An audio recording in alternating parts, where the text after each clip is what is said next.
กองประชุมคณะประจำสภาแห่งชาติประจำเดือนธันวาคม 2025 ได้ดำเนินขึ้นในวันที่ 18-19 โดยการเป็นประธานของท่าน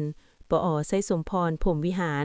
กรรมการกรมการเมืองศูนย์การพรรค ประธานคณะประจำสภาแห่งชาติ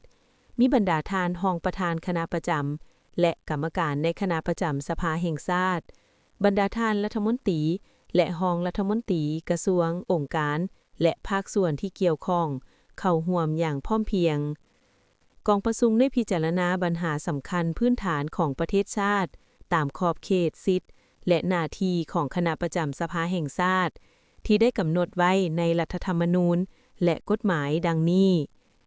1. บทรายงานเกี่ยวกับการปรับปรุงโครงสร้างการจัดตั้งของสภาแห่งชาติ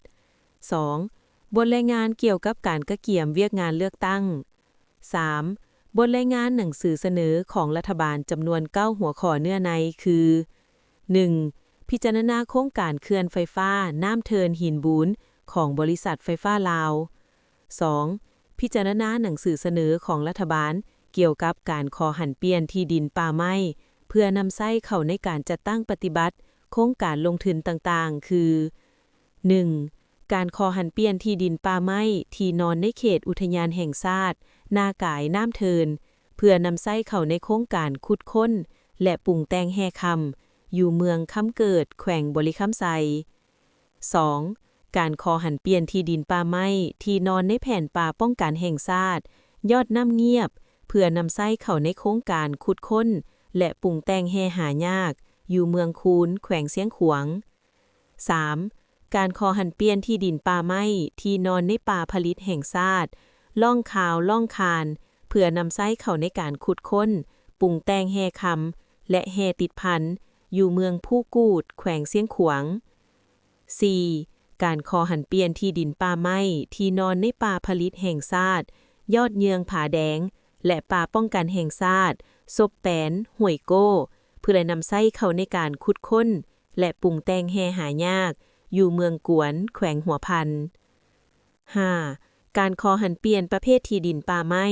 ที่นอนในป่าสงวนผู้อินถิ่นระดับแขวงเพื่อนำใช้เข้าในการขุดค้นและปรุงแต่งถ่านหินอยู่เมืองหินเหิบและเมืองเฟืองแขวงเวียงจันทน์ 6. การขอหันเปลี่ยนที่ดินป่าไม้ที่นอนในป่าสงวนน้ำมวลผู้จอมวอยและอุทยานแห่งชาตินากายน้ำเทินเพื่อนำใช้เข้าในโครงการไฟฟ้าพลังงานลมเจืองเซิน2อยู่เมืองคำเกิดและเมืองไซจำพรแขวงบริคัมไซ 7. การเสนอขอดัดแก้มูลค่าโครงการก่อสร้างชลประทานอ่างเก็บน้ำห้วยอาไก้อยู่เมืองพีนแขวงสวรรณเขตระยะที่ 1เพื่อกำหนดเข้าในแผนการลงทุนของรัฐ